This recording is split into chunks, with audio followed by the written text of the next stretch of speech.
Hello all. ఈరోజు Brahmamudi serial ఏమవుతుంది అంటే, ఎక్స్పోలో అవార్డు ఎవరికి వస్తుందన్న టెన్షన్లో ఉండగా నిర్వాహకులు సామంత్ గ్రూప్కి ఈసారి అవార్డు వచ్చిందని అనౌన్స్ చేస్తారు. దీంతో రాజ్, దుగ్గిరాల ఫ్యామిలీ, కావ్య మొత్తం కూడా షాక్ అవుతారు. సామంత్ స్టేజ్ మీదకు వెళ్ళి జీవితంలో మొదటిసారి స్వరాజ్ గ్రూప్కు ఓడించి అవార్డు సొంతం చేసుకున్నానని అంటాడు. తన విజయానికి అనామిక కావ్యలే కారణమని చెప్పడంతో రాజ్, దుగ్గిరాల ఫ్యామిలీ షాక్ అవుతారు. అవార్డ్ కావ్య తీసుకుంటూనే బాగుంటుంది అని చెప్పి ఆమెను స్టేజ్ మీదకి పిలుస్తారు. కావ్య ఏడుస్తూ స్టేజ్ నుంచి కిందకి దిగిరాగా మీడియా వాళ్ళు రకరకాల ప్రశ్నలు వేసి వేధిస్తారు. గుమ్మం దగ్గర ఆమెను స్వప్న ఓదారుస్తుంది. ఇంతలో రాజ్ అక్కడికి వచ్చి నన్ను ఓడించినందుకు కంగ్రాట్స్ అంటారు. ఇదంతా గత ఎపిసోడ్లో హైలైట్లుగా మిగిలాయి. ఇక అక్టోబర్ 4వ తేదీ ఈరోజు ఏమవుతుంది అంటే, ఎక్స్పోలో ఓడిపోయిన దానికంటే నువ్వు ప్రతిధ్యం కంపెనీ పనిచేసినందుకే బాధగా ఉందని కావ్యరాజ్ అంటాడు.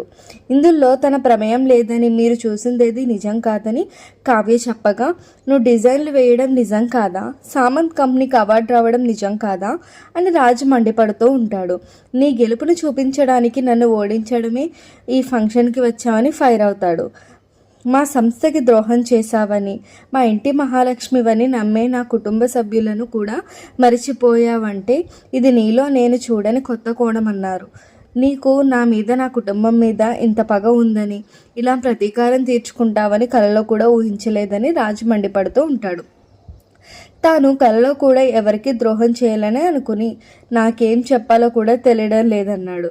అత్తయ్య ఆరోగ్యం చూసుకోకుండా వెళ్ళిపోయానని అప్పుడు నింద వేశారని, ఇప్పుడు మీ ఓటమి కోసం పనిచేశానని అంటున్నారని కావ్య ఎమోషనల్ అవుతుంది.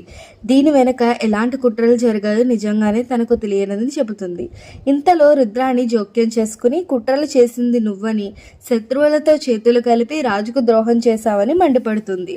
మన కంపెనీకి నష్టం రావాలని ఈ అవార్డు రాకుండా చేశావని ఫైర్ అవుతుంది. డబ్బు కోసం ఇంతకు దిగజారుతావా, ఇంత దారుణంగా నీ భర్తనే వెన్నుపోటు పొడుస్తావా అని నానా మాటలు అంటుంది. నిజాలు తెలుసుకోకుండా అవకాశం దొరికింది కదా అని గొడవని ఇంకా పెద్దది చేయొద్దని రుద్రానికి వార్నింగ్ ఇస్తుంది కావ్య. నాపై చేసిన ఆరోపణల్లో ఏ ఒక్కటి నిజం కాదని, ఇదంతా అనామిక వల్లే జరిగిందని కావ్య చెప్పబోతుండగా రాజు అడ్డుపడతాడు.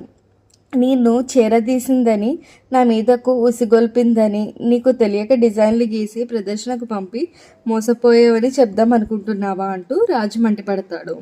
నువ్వు మోసపోలేదు, నన్ను మోసం చేసావని అంటాడు. అవార్డు పోయిందని, కంపెనీకి నష్టం కలిగిందని నాకు బాధ లేదు.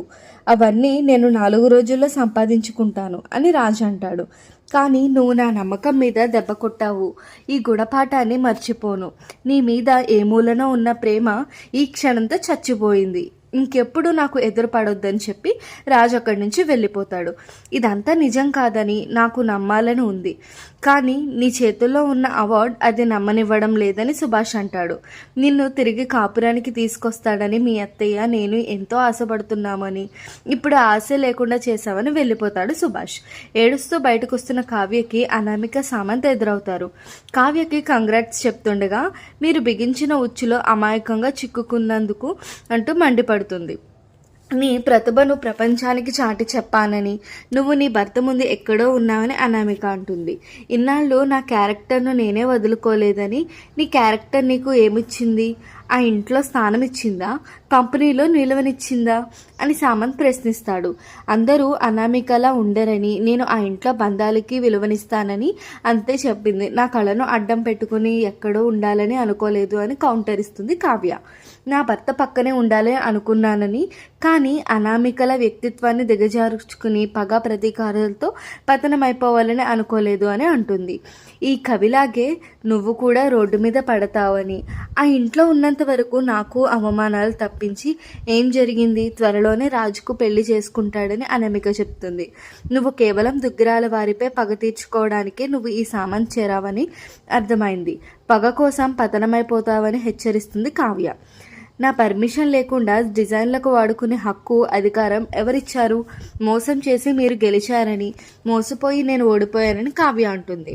నా వల్ల దుగ్గిరాల వారికి వ్యాపార పరంగా నష్టం జరిగిందని, కుటుంబ పరంగా పరువు పోయిందని ఆవేదన వ్యక్తం చేస్తుంది కావ్య. ఈ కంపెనీతో చేతులు కలిపితే నువ్వు నీ కుటుంబం గొప్ప స్థాయిలో ఉంటారని అనామిక అంటుంది.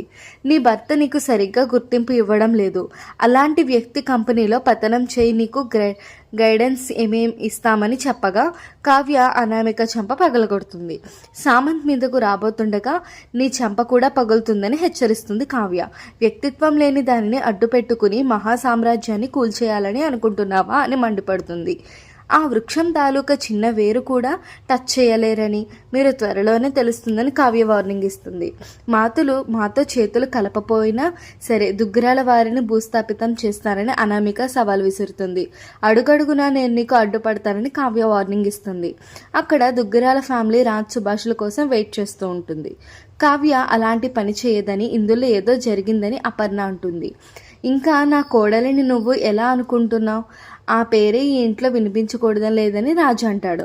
ఇందులో ఏదో కుట్ర ఉందని ఇందిరాదేవి చెప్తుండగా నన్ను ఇంకా మాయలో తొయ్యొద్దని చెబుతాడు. ఓ పనికిమాలిన కంపెనీకి కావ్య డిజైన్లు అమ్మిందని, నా కళ్ళ ముందే అవార్డు తీసుకుందని అంటాడు. అక్కడితో అయితే ఎపిసోడ్ అయిపోతుంది. రేపటి ఎపిసోడ్లో ఏం జరుగుతుంది అనేది టుమారో చూడండి. ఈ వీడియో నచ్చితే please do like, share and subscribe. Thank you for watching. Bye bye.